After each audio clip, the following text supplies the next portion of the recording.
Hi Taurus! So welcome back sa ating channel, no? Sa ating mga new viewers, minimis yan. Tuloy po kayo dito at sa aking mga returning tambayers. Thank you sa inyong walang sawang pagtambay. Of course, kung hindi niyo pa knows, meron pa po tayong isa pang channel. Ang link niyan ay nandyan. Inilagay ko sa description box ng reading na to. So if interested, just click lamang yung link na yan para ma-redirect kayo doon. At nag-upload din tayo doon ng daily collective readings for all signs. And yes, no, tandaan nyo na wala tayong gender dito sa babae, lalaki, LGBT. Lahat welcome. Pwede rin pong i-switch yung mga roles dahil general reading ito. And at the end of the day, lahat po kayo ay may free will na free nyo pong gamitin anytime, anywhere. And also mga babes, no, kung may cross-watcher si Taurus dito at may Taurus placement sa inyong natal or birth chart, welcome din kayo. So let's go ahead and check these messages right here for you. Taurus, Archangel Michael, thank you so much together with the angel guides. Can we get messages right here for Taurus, please? What this Taurus needs to know, can you please show me, Taurus?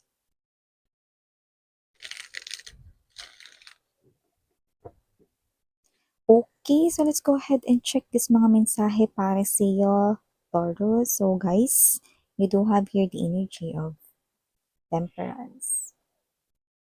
Nandito din po for you, World card. Oh, two major arcanas. Three, Judgment, no? We also have here four. Strength card na nangyayari dito. We have here the King of Cups energy and the Ten of Cups.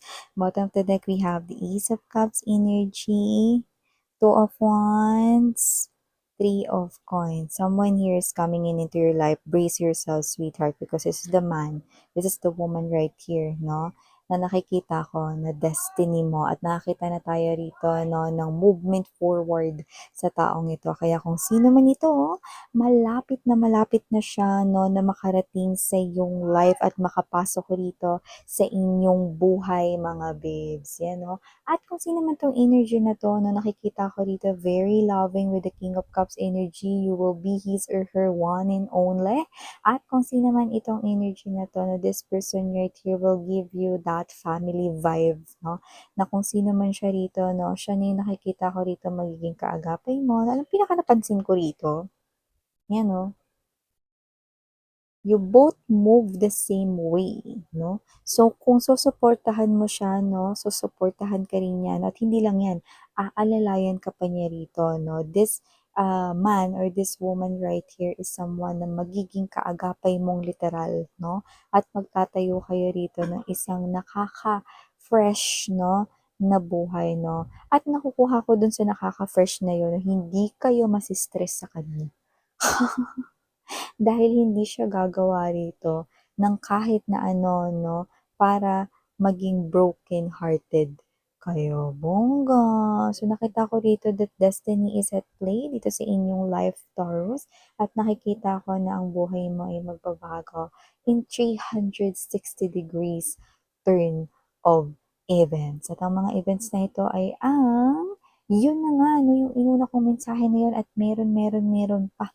Meron din ako nakikita rito, no, na mukhang meron ditong mangyayari kung saan yan, no, yung pagkaangat mo dito sa bangko, yan, no. Yan, no. Yung madalas nyo nakikita sa mga sari-sari store. Mga tindahan sa kanto yung ganyang klase ng upuan, no? Pero hindi yun yung gusto kong sabihin. Ibig ko sabihin na ito, nakatungtong ka rito sa chair or sa upuan na to, and we have here people listening to you. You're talking right here, you're saying something, and they're paying attention. So it looks like mas respetuhin ka pa more ng iyo rito mga colleagues, or you will gain something here like a higher rank sa inyo ritong trabaho. But more likely, I'm picking up that this is you. You will definitely gain respect and people will look up to you and you will receive a lot of compliments right here, maybe with your work or maybe with something that you do. Okay, this also means that if these are your friends right here, your friends right here will definitely someone here who is proud of you, someone here, no, na parang ma-amaze sila kasi all throughout these years kilala ka nila sa pagiging ganito, so hindi nila alam na meron ka pa pala rito na ikaka-shine or meron pa pala rito something amazing sa inyo, and yun ay marireveal pa lamang or madidiscover pa lamang nila dito, and they will be proud of you. Yan, no? At hindi lang yan, no? Nakikita ko rin dito meron ding mga magiging representative ng kani-kanilang pinagtatrabahuhang company. So, nakikita ko rito na talagang ibang level ang mare-reach mo sa'yo rito, career/job or others, it could be business mo, 'no? Maybe someone here could be entrepreneur or you could be trying one, 'no? Possible na magtayo ka rin dito ng negosyo and if you will, nakikita ko rito na magkakaroon ito ng successful outcome, 'no? Pero yun nga lang hindi agad-agad, 'no? Pero nakikita ko may mga makakatulong sa'yo para mas umangat pa ang iyo ritong pangkabuhayan showcase. Yun ang tawag ko sa success sa kaperahan. Okay? So, maliban diyan, Taurus, nakakita rin ako ng energy rito na mukhang mas makaka-move on ka na, 'no, sa iyong traumatic life. Like, before, akala mo, 'no, may apekto pa sa inyo or may epekto pa sa inyo, 'no, yung mga bagay na nangyari sa inyo na hindi maganda noon. Pero ngayon, nakita ko na magsusulputan yung mga lumang tao. Tapos, yung mga lumang tao na yun, na hindi lang basta luma, 'no, sila yung talagang nakapag-cause ng heartbreak sa'yo, 'no. So, those people right here could possibly high chance hurt you, 'no, sa iyong past, 'no, at makikita mo sila ngayon wala ka ng nararamdaman, 'no. It looks like, yeah, sila yung mga nakasakit sa'kin noon, pero wala na akong ano, okey, 'yan 'no, nakasalubong ko sila, okey, 'yan 'no, pero wala na akong maramdaman. I'm not hurt anymore. Okay, okey na. I'm okay with my life, 'yan 'no, parang gano'n yung energy ninyo. You're gaining a lot of strength because of what you've learned and also nakita ko rin dito na yung iba mas mamahalin niyo pa yung sarili ninyo and yung pagmamahal ninyo sa sarili ninyo ang mas mag-a-attract pa ng maraming mga opportunities and possibilities for you to grow, hindi lamang sa inyo ritong selves kundi sa inyong life, 'no. It will also manifest. At nakikita ko rin dito 'no, na yung iba alam mo, mga babes, nakikita ko rito 'no, isang maleta 'no, and you are going in. 'Yan 'no, magta-travel kayo rito 'no, sa different places that you love. Kahit yung mga places 'no, na hindi kasama sa bucket list mo pero magagandang mga lugar, pati yun mapupuntahan mo 'no, at nakikita ko you will be with someone, 'yan 'no. And for some reason, I'm picking up no Leo energy. Doesn't have to be na Leo siya. Pero nakikita ko that you will be so happy whenever you're together with that person. Okay? So nakikita ko rito, no, specific tong message kung sunod na babanggitin. Pero, just take only what resonates, no? So nakikita ko no, na ma-enjoy ninyong dalawa yung magkasama, no? Medyo late na kayong mabibiyayaan ng anak. Pero nakikita ko rito, no, na may anak man kayo or wala, you're happy and that guy or woman right here is so contented just to have you. Alam mo yung parang energy na kung sakali mang papipiliin between you and your child, no? This person will not hesitate. No? Doesn't have to be na hindi niya love yung anak ninyo, no? Pero pipiliin niya kayo. Oh, I finally found someone. Kasi nga, no, this person right here, no, feels like, kayo lang sapat na.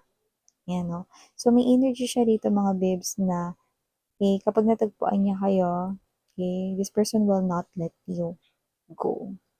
Unlike with this one, meron ditong energy, no, na hinayaan niya na lang talaga rito na wala.